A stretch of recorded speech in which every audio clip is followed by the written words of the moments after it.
is a U.S. aircraft carrier protected even when threats come simultaneously and only seconds apart? What equipment does it have inside that can detect and stop missiles and drones before they hit? But before we continue, please like this video. It means a lot to us content creators. Thank you very much. At first glance, these ships seem powerful enough because they can carry up to 75 airplanes. Like the F-35 Lightning II and the F/A-18 Super Hornet Plus, there are also planes for detecting and disrupting the enemy. The real secret is inside the carrier itself, where there are systems that can detect threats, intercept them, and destroy them before they even get close. And when you combine all these systems, that's when you'll understand why, up to now, no modern Navy has ever truly managed to sink a U.S. aircraft carrier. There are 5 main hidden features. These carriers, each one, will have an important role, but all of them are connected and work together to form a strong defense that's almost impossible to penetrate. At the very center of it all is the ship's self-defense system, or SSDS, which acts like the brain of the ship's defense. No matter how powerful its attack is, it still needs to protect itself against incoming missiles, drones, and torpedoes. Yes, they have the option to immediately launch fighter jets, using what's called Ready 5, where the planes are already prepared, with pilots and weapons, and can take off within 5 minutes. But this isn't always enough, especially if there's not enough time, or if too many threats are coming at the same time. In this situation, simple defense is no longer enough, so the carrier uses layered defense. This means there are multiple layers of protection, and the SSDS controls all of them, not just on the aircraft carrier, but also on other large ships that don't have the Aegis combat system. What the SSDS does is combine all the ship's sensors and weapons into a single system, from detecting the target, tracking it, to deciding how to stop it. And it can do all of that almost instantly, even faster than a human can. So before the threat even arrives, it's already being intercepted. On a U.S. carrier, many types of sensors are used. There are electronic systems that can detect enemy signals, and systems that can determine whether a target is friend or foe. On newer carriers, they use more advanced detection systems like the SPY-3 and SPY-4, which provide information faster and more clearly. But it's important to remember that the SSDS doesn't strengthen each sensor individually. Instead, it combines all the information from them to create a single clear track of the target. That's why it can also gather data from other ships, aircraft, and even from those on land, using what's called cooperative engagement capability, and combine it with the carrier's own data. The result is clearer tracking, faster reaction, and a higher chance of stopping the threat, especially against cruise missiles that are fast and fly low. It's good that the target can be detected and tracked quickly, but that's just the first part of what the ship's self-defense system, or SSDS, does. Because once it has acquired the target, there's no need for a person to decide what to use, because it can choose the right weapon and immediately use it against the threat. So from detection to attack, it can do everything almost simultaneously with incredible speed and precision. The SSDS also controls all the carrier's weapons that directly destroy the target. But that's not all. It can also use other methods that don't require destruction to stop the enemy, like releasing decoys to mislead incoming missiles, or using electronic systems to disrupt the enemy's control.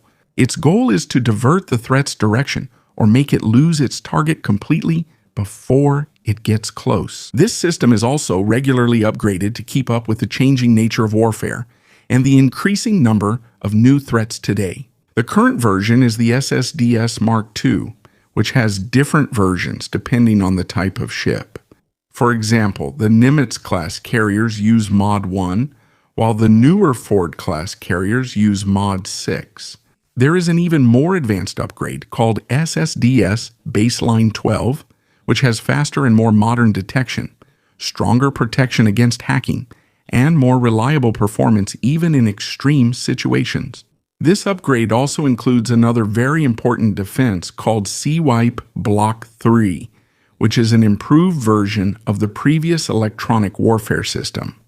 Its job is to disrupt the signals used by the enemy to control their missiles and drones. So when that signal is disrupted, there's a high chance that the threat won't hit because it can go off course, lose direction, or completely crash before it can cause any damage. This isn't just for defense, it can also be used for offense. It can disrupt or weaken the enemy's systems and destroy their equipment, their coordination. So even before they get close, their weapons are already confused and their attacks are weakened. The Incel Q-32, known as Slick 32, has been the primary electronic warfare system of the U.S. Navy since the late 1970s. It is used on almost all U.S. aircraft carriers because it can immediately detect incoming threats, analyze their signals, and provide warnings. It can also protect the ship against anti-ship missiles because of its wide coverage, fast direction finding, and ability to handle multiple targets simultaneously. So it can be said that even in its older version, it already had complete capabilities, but it was further enhanced with the new upgrade, the SEWIP Block 3. Because of this, the carrier's ability to defend itself against missiles and drones becomes almost limitless without using physical weapons. Just like missile interceptors, this allows them to preserve their expensive weapons for offensive operations instead of wasting them on defending against cheaper threats. This system uses advanced detection technology that can emit powerful, wide-ranging signals all around. It can disrupt the enemy's control from different directions. Even though its exact range is not disclosed, it's clear that it can detect airplanes and missiles ahead of time. Because of its highly sensitive sensors and wide frequency coverage, it can detect threats very early and respond immediately. It can also work with older versions, just like Block 2, so they can jam enemy signals together while combining detection, analysis, and countermeasures in a single system, where the real battle is not just about power, but also about control of information and signals.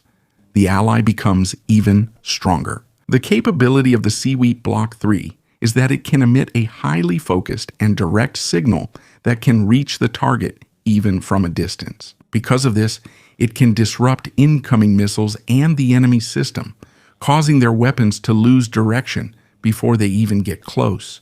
It's not just to protect the carrier itself, because it can also help the entire fleet. So even if another ship is the target, it can still interfere and help with defense, and it's even better now because it's made compatible with different systems. Even future systems that aren't being used yet can be easily connected to a wider network of military operations, where all units are united and share information in real time. Its capabilities don't end there. It can also use AI and more advanced ways of handling signals to deal with new threats like simultaneous drone attacks. It also automatically adjusts its way of countering the enemy using Sparta algorithms.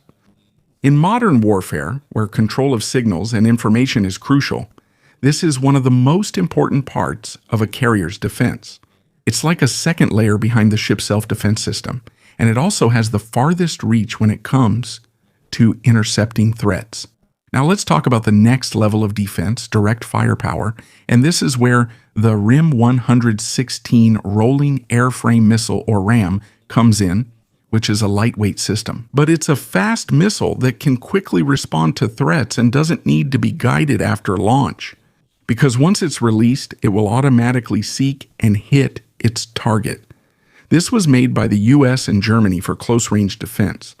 So its main job is to destroy incoming anti-ship missiles, drones, aircraft, and other threats that have gotten past the longer-range defenses.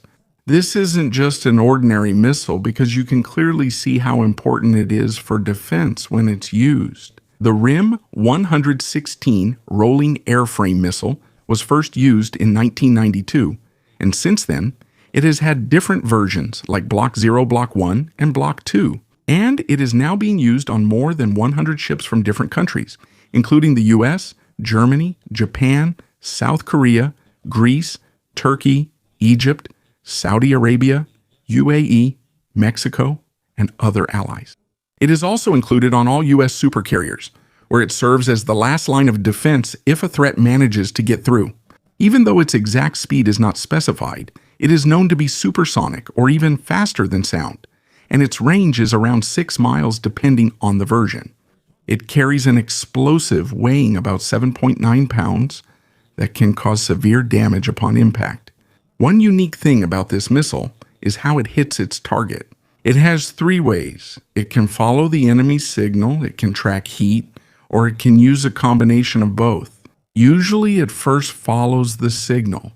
Then when it gets close, it switches to heat seeking to make sure it hits the target, even if the enemy turns off their system. Because of this, there's a high chance that the target won't escape, even if it tries to dodge or hide. Another big advantage is what's called fire and forget. This means that once it's launched, it doesn't need any help from the ship because it will automatically chase and hit the target. So the ship's self-defense system has less work and can focus more on other threats. This missile is launched using the Mk-49 launcher and can attack within just a few seconds after spotting the target, which is very important for the carrier's last line of defense.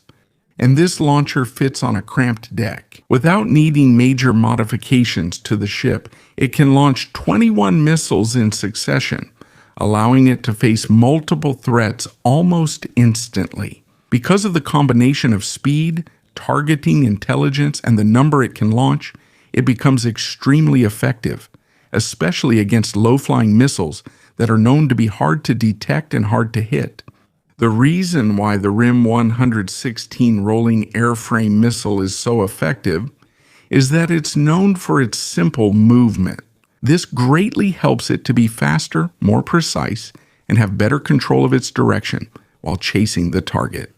While the missile is spinning, it uses the small fins at the front. This allows it to move in any direction without needing complicated parts.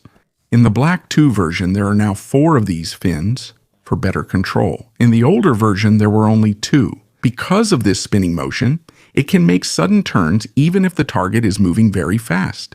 Even if the enemy is moving quickly and unpredictably, it can still chase and intercept targets like supersonic missiles. But it's not just speed and movement that make this missile powerful. The spinning motion also helps a lot in making it hit the target more accurately. While spinning, it's like it's scanning the surroundings from different angles to determine where the enemy's signal is coming from. Usually you need heavy and expensive equipment to do this, but because of the simple spinning method, you no longer need such a complicated setup. The missile becomes simpler, lighter, and faster, but its performance is not reduced. When it comes to price, even though it's said to be cheaper compared to other high-end missiles, each one still costs around $900,000. And that doesn't even include the costs for the ship, maintenance, and crew. But when it comes to effectiveness, it's said to have a 95% success rate. That means it's almost guaranteed to hit the target. So even though it's expensive, it's still worth it, especially because this is the last line of defense for the aircraft carrier. If the enemy gets through all the previous layers, this is the final barrier. And here, it becomes clear how complete the carrier's defense is. Because while the Arleigh Burke-class destroyer is the first to intercept threats using long-range missiles like the SM-2 and SM-6, the RIM-116 is waiting at the end, ready to make sure that nothing really gets through. But if we're talking about the aircraft carrier itself, there's one with even greater range compared to the RIM-116. This is the RIM-162 ESSM Block 2. If you think about it, this is the second line of defense for the carrier. It's not as far-reaching as the missiles of the escort ships, but it has a longer range compared to the last line of defense. That's why you can call this a mid-range layer of defense. The ESSM Block 2 was made by Raytheon for the U.S. Navy and its NATO allies. It started being used in 2020, and this is the latest version of the long-running Sea Sparrow program. Its job is to intercept different types of threats in the air, especially fast and maneuvering targets like supersonic anti-ship missiles. It is now being used by many countries such as the US, Australia, Canada, Denmark, the Netherlands, Norway, Turkey, and others. This means it has been tested and is trusted in real operations. One of the most important upgrades of Block 2 is its own detection system. This means it can track the target even without continuous guidance from the ship's system. Just like the RIM 116, it can hit the target even in chaotic situations, especially when there are multiple simultaneous threats, like a drone swarm or low-flying missiles.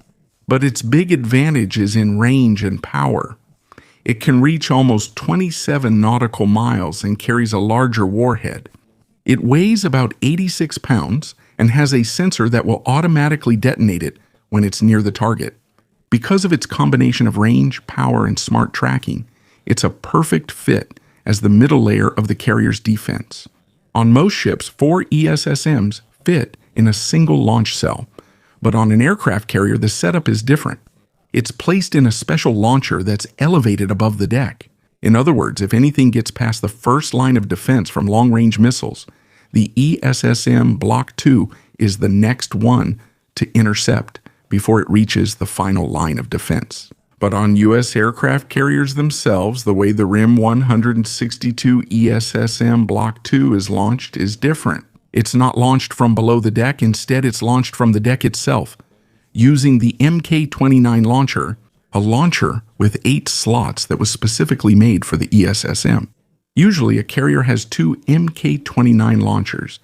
That means there are a total of 16 ESSM missiles ready at any time. That's strong defense. Enough to intercept threats that got through the first layer of defense from other ships nearby. But there's a problem. If the enemy isn't just 1 or 2, but a large swarm of cheap drones or missiles, those 16 could be used up quickly. And this is where the 5th secret of the carrier's defense comes in. It's no longer missiles, but drone versus drone. These are the Coyote Block 2 Interceptor drone and the Roadrunner M Interceptor drone. The main idea here is simple but very important. It's not practical to use an extremely expensive missile to shoot down a cheap drone. Think about it. If a drone costs $30,000, but the weapon you'll use to shoot it down costs millions, you're already losing in terms of expenses even if you win the fight.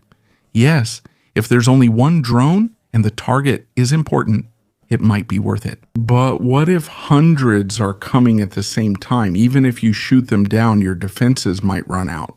And their solution was drone versus drone. Instead of using expensive missiles, they used cheaper drones to chase and shoot down the enemy. Now others have copied this too, including the US. The US itself experienced this kind of threat in 2025 during operations against the Houthis. That's why they decided to use the same approach. They chose 2 systems, the Coyote and the Roadrunner M, to protect their fleet against drone swarms. In other words, while missiles only intercept the bigger threats, these drones take care of the more numerous and cheaper targets, so that the carrier's more expensive defenses won't be depleted. Now let's break down how these interceptor drones actually work. The Coyote Block 2 Interceptor drone is a small but fast drone that's launched from a tube. It's like being fired out. It has its own jet engine and can stay in the air while waiting for a target. Its price ranges from $100,000 to $125,000. Each one, it's cheaper compared to missiles. The first version of this is about 3 feet long, the wingspan is almost 5 feet, and it weighs 13 pounds. It can stay in the air for up to an hour. In the newer versions, it's faster now. It can reach almost 345 miles per hour compared to the previous 60 to 80 miles per hour. It also has a range of about 9 miles.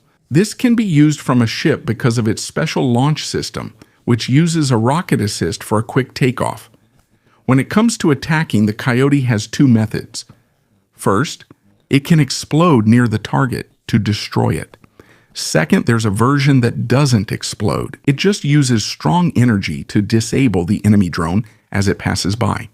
This is the Coyote Block 3 NK Interceptor drone. This is safer, especially if the target is already close to the carrier, because if the enemy explodes, its pieces might fall on the deck and cause damage.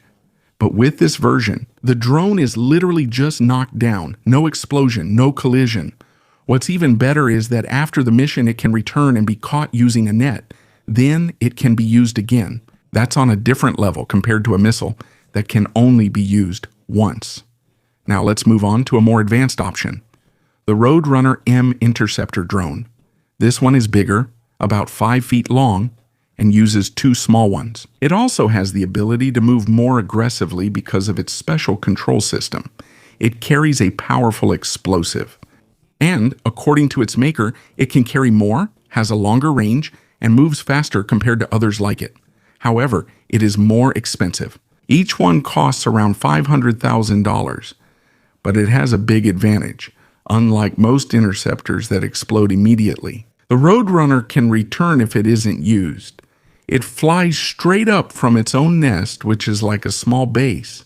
And if it's no longer needed, it will come back and land vertically using its own legs. That means the money isn't wasted if it isn't used. Overall, these 2 drones show the new direction in combat. It's not just about power, but also about being practical. Cheaper, more flexible, and able to face the most common threat today. The swarm of small but dangerous drones, a big factor in why the U.S. Navy chose the Coyote Block 3 NK Interceptor drone and the Roadrunner M Interceptor drone, is their ability to be reused. These days, it's not enough to just be powerful. You also have to be practical. And this is where these 2 drones excel. Both of them can provide layered defense against drone swarms, but at a lower cost compared to traditional missiles, just so you can see the difference. The RIM 162 evolved. Sparrow Missile Block 2 costs about $1.5 million each. The SM-2 is almost $2 million. And the SM-6 is over $4 million each. Now compare that to the Roadrunner M, which is only about $500,000. That's almost half the price of the RIM 116 rolling airframe missile and 3 times cheaper than the ESSM. Meanwhile, the Coyote is even cheaper than that. There's about a 3 to 4-fold difference. So if we're talking about cost versus results, it's obvious why this was chosen. But there's one catch. These drones aren't based directly on the aircraft carrier itself. Instead, they're deployed on escort ships like Arleigh Burke-class destroyers in the Carrier Strike Group. But even so, their effectiveness isn't reduced. They can be airborne right away when the fleet is in a dangerous area. When a threat is detected, they're quickly assigned, and they'll immediately move to intercept it. They can go straight to the target or wait in the air until something is spotted, and if there's nothing, they can return and be used again. For now, it's not clear if they're directly controlled by the carrier's SSDS. It's possible that they have their own control system on the destroyer where they're deployed. But even if the control is separate, when all the layers of defense are combined, that's where the true strength of the aircraft carrier is seen.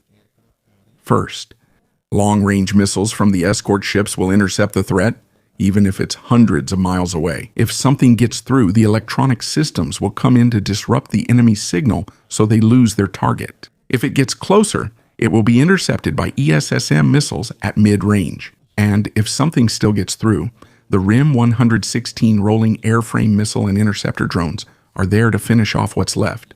With all these layers, it's almost impossible for the enemy to get close, especially to bring down a U.S. aircraft carrier. This means that no matter how fast or how many threats there are, the carrier can still handle them. Because its systems are continuously being upgraded, its defenses keep getting stronger over time.